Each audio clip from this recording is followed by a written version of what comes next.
Hello and welcome to Texans Talk Money. I'm Kyla, your host and a peer financial coach at Texan Smart. Every episode, we will be joined by another peer financial coach from my office, where we will be navigating all the roads on how to handle your money as a college student. So sit back and get your wallets ready to be Texan Smart. Hello and welcome back to Texans Talk Money. I am your host, Kyla. And I am your other host, Kaiton. Welcome back and thank you for coming back. I feel like it's been so long since I've done an intro to this episode, or to these episodes. I know you were either missing or I was doing the intro. Yeah, but it's nice to be back. I feel like I'm back in a groove, but sadly I only have like this one and one more, maybe two more episodes left. Don't talk about it. It makes me sad. I'm a little sad about it too, but I'm here. I'm going to make the most of my time while I am here. So, yes, ma'am. Let's get rolling into this episode. So, what are we talking about today, Kaiton? We are talking about envelope budgeting, which I know me and you are both very excited about. Yes. And we are joined with a PFC from our office, Miss Gracie. Hello, everyone. Thank you for joining us again, Gracie. Of course. So, I guess we can start. Have y'all ever done envelope budgeting? Is that something that y'all have ever done? So, I've personally never done envelope budgeting, but it's definitely been something that I've wanted to try and have been meaning to try, just because I will admit, I'm a tad bit irresponsible when it comes to cash. So I feel like envelope budgeting would definitely be something that would help me. Yeah, I know. We were talking about this in the office earlier about how sometimes whenever we have cash, it feels like we burn through it a little bit. Exactly, yeah. It's not real. And I mean, like, it is very much real, guys. It is very much real money. But in my head, sometimes it just doesn't feel real. Like, it just, I know for me, like, cash, I don't know how to word it. Like, it doesn't feel as, I guess, important.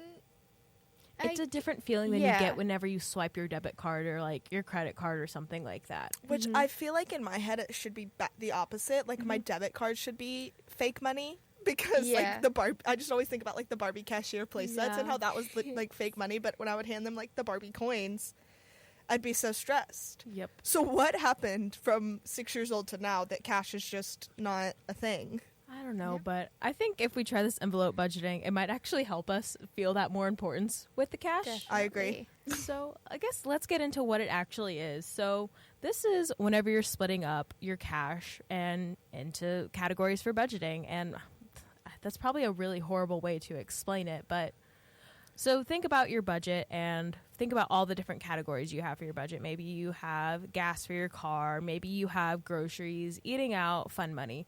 And you're trying to stick and have like a harder budget for yourself. Envelope budgeting can help a lot with that because with envelope budgeting, you're only spending it with cash. And you're separating out your monthly budget or your weekly budget into these envelopes for cash and making a strict movement that if the money runs out of that envelope, you're done spending money for that category. Yes. I mean, and we'll get into this a little bit later, but I think if you're going to do that, having buffer money for your budget might also be helpful. Definitely. We always preach to have a buffer because life happens. Yes. But I think it's also called cash stuffing too, but yes. I think that might be a little bit of a different type of envelope budgeting than like your standard envelope budgeting maybe? I actually have no idea on that, but I think it would make sense that it would be another thing because I feel like when I did some research on this episode, it came up, cash stuffing came up as like its own thing as well as a type of envelope budgeting, if that makes sense. What did you find for cash stuffing? It was like a little diagram and it was just people literally stuffing it into separate wallets. Oh, and interesting. being like, instead of having it in their bank account, they put it into their wallet and basically like how we only use the cash from our envelopes for envelope budgeting, they only use the cash out of their wallet for their wants or whatever it was. Oh, interesting. Yes. Okay. Well, in my head, I was thinking of it as like we had this conversation before, but this other type of like the numbered budgeting, the numbered envelope budgeting, which is what Kaiton, whenever we had originally had this conversation. Oh my goodness. It was probably a 20-minute conversation while we were planning this episode about envelope budgeting, and we were talking about two very separate ideas. But we were both so excited, y'all, we were pumped about we've been so excited to film this episode. I think this is such a fun little topic. But me and Kyla went on for 20 minutes talking about two separate things and completely thought we were talking about the same thing until like one of our very last sentences, and I was like, what do you mean, Kyla? And she just sat there and was like, Kaiton, no, what do you mean? So we had to explain it to each other for another like 20 minutes. But we finally got to what we were talking about, which gives us even more information to share with y'all because, I mean, we weren't even thinking about the other thing that the other person was thinking about. That was a little confusing, but... we both had two separate mindsets of what we were speaking about, which just gives us more topic. Yeah, more stuff to talk about with y'all. Yes. But I know whenever I first came across envelope budgeting, I was scrolling through TikTok, and I was watching this mom. She had this binder full of those elementary like pocket folder things. Yeah. And she was stuffing cash into those. They were labeled with all the different things that she needed.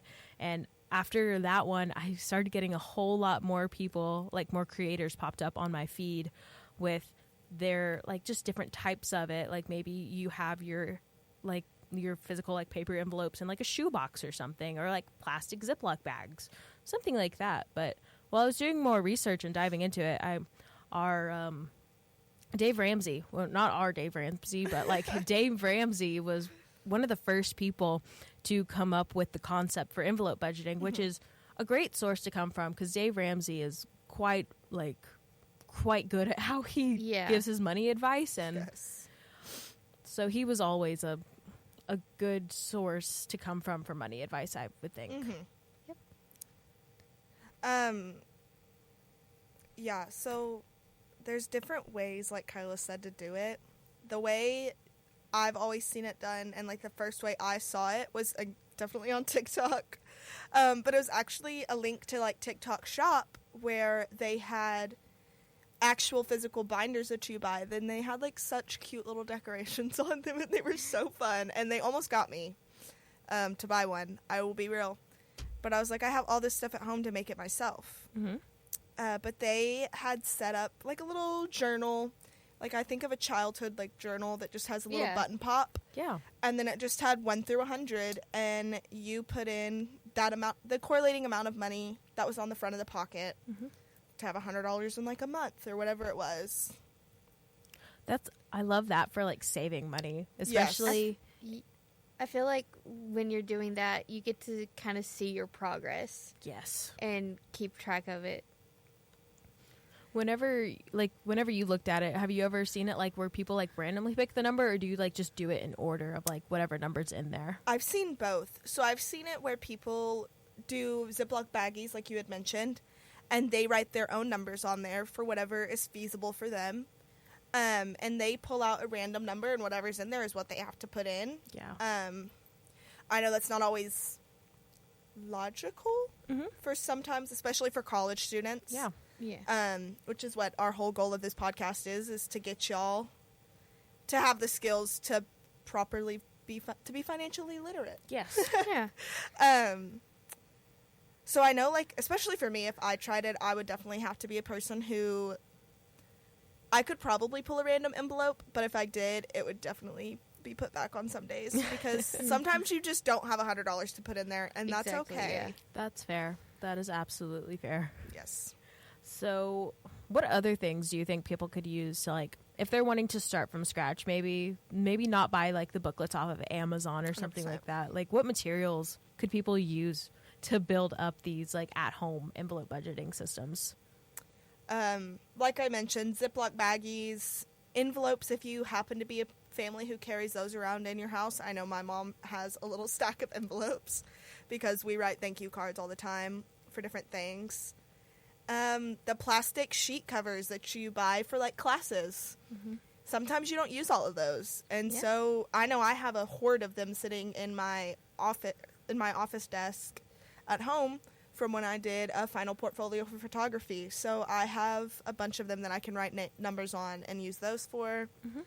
But you can keep it as simple as a paper clip or a binder clip or anything like that, just to kind of keep it together, I guess is the word. Yeah, make it more organized. Yes, just some kind of organization for it is kind of the key point here, I feel like. Doesn't have to be anything too fancy to get you started. Yeah. Maybe you just like set it on your desk and like sticky note it. I don't know. 100%. Yep. Something like that. Write it on a piece of notebook paper. I feel like most college students should have a journal. Let's hope most college students would have a journal. If you have colored paper clips, but you don't have notebook paper, write it in your phone on your notes app. What color paper clip correlates to what category, things like that. Yeah. I like that a lot. But like, like we were saying earlier, I think I may have mentioned it, but like, or no, you did, Kaiton, I think, the pre-made ones on Amazon. Yes. Yep. So how much would those cost you if you wanted to be a little fancier with it? I know that they, of course, range in price. The cheapest one that I saw, I honestly think it was like $6. Oh, dang. Through TikTok Shop. I don't know what shipping was, of course. That could be where they get you. But $6 is not crazy. Even $10 isn't crazy. Mm-hmm. I know it can be a lot for a college student to just dish out $10 sometimes. Yeah, sometimes. But also, that seems like a more feasible amount to make back up than It does. Yeah. some of the other expensive ones. Yeah. I'll agree to that. So, Gracie, what kind of... I mean, going into, like, the whole budgeting thing, sometimes you have bigger payments that you need to make. Like, if you're going into envelope budgeting, how many categories and what kind of categories should people start out with, do you think? So, with envelope budgeting, I like to keep what goal I have in mind. So, am I wanting to save money to, just to save money and be prepared for the future? Or am I wanting to save for, like, a trip? Or am I wanting to save for, like, emergency funds? Mm-hmm. So that's always important to keep in mind. So if I'm just wanting to save money to be more prepared for the future, I would budget either on a weekly basis or a monthly basis. Personally, I like budgeting on a monthly basis. But category-wise, I would have a category for groceries, a category for food, category for gas, fun money, like just things like shopping, going to the movies, stuff like that. Yeah. I know for me, I would also have a category for my cat. Yes. For our pet owners out there, like pet supplies money or whatever. Yeah.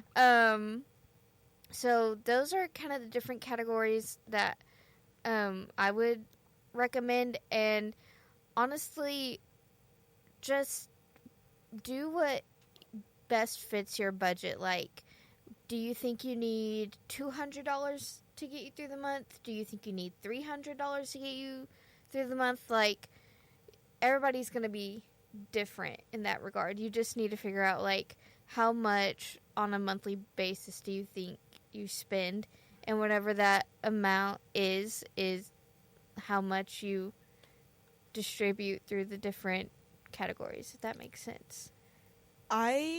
That's kind of one of my favorite things about envelope budgeting is how personable it is for you. Yeah. And I feel like it's also a little eye-opening because, like you said, you have to think about how much money you need to get through the month. Yep. So because everybody's different. Everybody has different needs and wants, and you just got to do what's best for you. Yep. And yeah, don't consider other people's budgets whenever you go into making this. Like, you're on your own. Not you're on your own, but like you're a different person than your best friend is. Yes. You have like different life situations than your best friend does. Exactly. So just consider yourself, don't compare yourself, and just keep that in mind whenever you start putting this stuff together. Yeah. And like 100%. kind of going back, let's say like you're wanting to save for a trip. So I would do research on different hotels and restaurants and just different things to do in that area that you're wanting to go to. And depending on how expensive things are, I would plan on that. Like, do research onto how expensive hotels are, do research on like restaurant prices, and like just kind of plan on that and have a category for food/groceries. By the way, if you're going on a trip, I highly recommend getting groceries to make your own food. Just little FYI. So definitely a category for food or groceries, a category for a hotel, category for a rental car if you need one. Like, just everything that you're going to need to take account for when taking a trip. Maybe really Uber, smart. If you're going to be an Uber person. Sometimes that Uber prices add up. I know they do. Because especially down like in Austin and places like that. Oh, yeah. So I think we've talked about a few goods and a few bads. Like, what would y'all's major, like, pros and cons that come to mind whenever you're putting together an envelope budget? There's a few different ones that I have in mind, just depending on the type of spender you are, the type of saver you are. Sometimes it would probably benefit me as somebody who likes to swipe her card more than she probably should. Yeah. And I would be limited to the amount, which is probably a pro for me. I would be absolutely set to that limit for how much I could spend for that thing. If I have to go put something back because I don't have it in my budget to do it, I'm going to go put it back, and it's going to save me money in the long run. I might not be like absolutely wild. I might want my my Snickers bar if I go buy groceries and I have to put it back. I might be a little upset, but you know what? It'll save me money in the long run. Yeah. So I would say one pro or benefit to envelope budgeting is it's a way to keep yourself accountable. Like, it's a way to make sure you're not spending more than what you have, and it kind of just helps keep yourself accountable. I would say a con is, I would say it's not for everyone. It is a difficult thing to do, and it just depends on how disciplined of a person you are. Like, are you willing to stick with this budget and make it work, or are you kind of gonna give in to what you want and all that stuff? I know that's definitely a con for me because I can be a little impulsive. Yeah. And so sometimes I'll be like, I don't care that that's not in my envelope. Like, I have a credit card or a debit card, which don't use your credit card as, like, the backup because you do have to pay that money back. But sometimes I just, 100% honesty, don't have the discipline to take care of things in the way they should be taken care of when it comes to cash.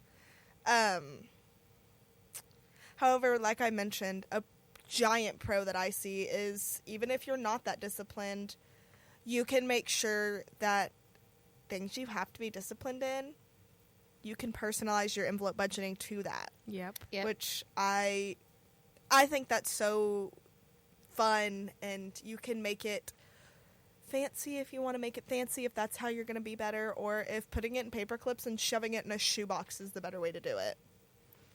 Just making sure you're organized and you're having a system that's right for you. I think personally, con for me as somebody, I feel like I think a lot like toward the future with my money, and something I would be a little disappointed about is since it's cash, you really don't get to have any interest on that money. Yes. I like having my money in like a good savings account that'll yield a bit of interest for me, like just make a little money while it's just sitting there doing nothing. But whenever it's at home in a cash form, it's sitting there doing nothing, and it's really doing nothing. Yes. It is the epitome of doing nothing. I think having this can also make you maybe develop better spending habits. I was going to say, like, I feel like this is something that's definitely going to make you more aware of, like, what's going on with your money and, like, what you're spending it towards.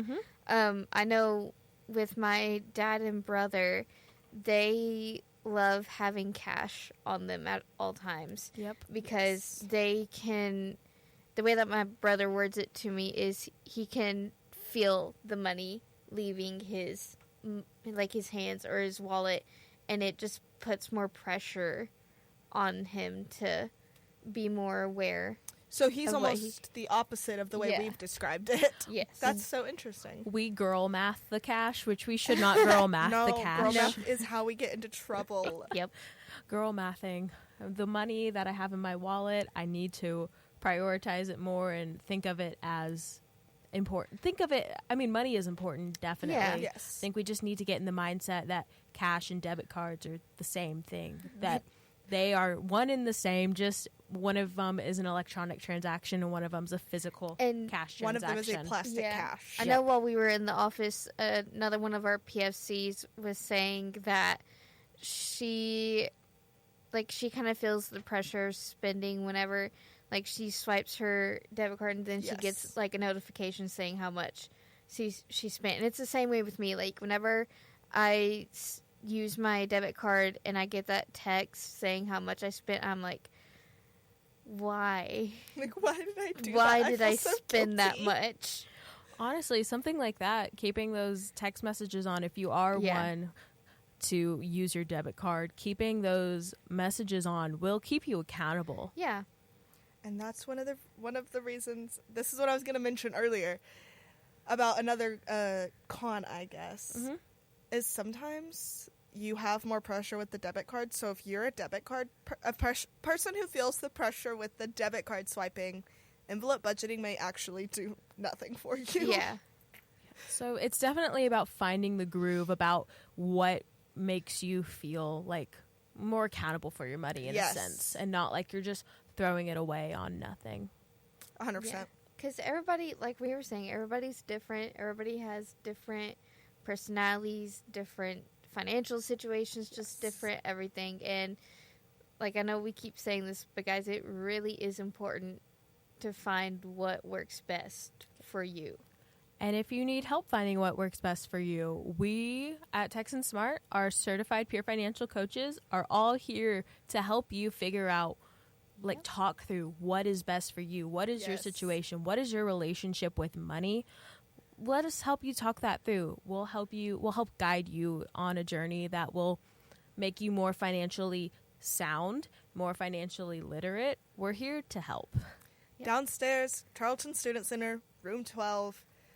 Please feel free to come see us. We're all nice, I promise. Yes. All we want to do is to help you. And if the PFC you signed up for really doesn't fit your vibe, that's okay. We have 7 others you can test out. It won't hurt our feelings, I swear to you, if you switch up PFCs. If the first one you didn't fit your vibe, because that's why we have such a variety in our office, I feel like. It's kind of like trying out, for people that go to therapy. You're Definitely. Trying out, the people that find your groove, that mesh well with you. We can do that with you, too. Let us help find somebody that meshes well with you. Absolutely. Because we truly do want to get to know our students. Yes. And help them in the best way possible. We want the best for y'all. Yes. We want y'all to be financially literate the way we have the ability to be. Yes. Not that we always are. Yes. We're all human. We all make mistakes. We all make mistakes, but we want you to have those tools at your hand. So, never feel pressured or judged if you walk in and you're at a different financial point than you may have heard us talk about us being at on the podcast. Because, like we've said this entire time, so many of us have such different financial point. I don't know what the word I'm looking for is. Just financial situations. Yes, financial situations. So nobody's judging you. Nope. And I think that was a really great way to wrap up the episode, y'all. 100%. Yes, ma'am. I guess we can do a little bit of an announcement. We have, since it is the ending near of the semester, we have one more, event coming up that's pretty big. I think whenever this episode's posted, it'll be the week of will be our FinLit week. So if you hear this during FinLit week, thank y'all for joining us and learning how to be more financially literate. And also on April 16th will be our final cash card of the semester, I believe. Yes. Yep. So come out, look for us on campus. You can't miss us in the cash card. No. You can't. And join us, try to win some cash. Maybe try to win some other things too. 100%. But I think that's all for us here today. That's all I have. Alrighty. Well, thank y'all. Thank y'all. Thank you, Gracie, for joining us and taking time out of your day. And if that is all, be well, be ready, be Texan Smart. Y'all have a great day. Bye. Bye.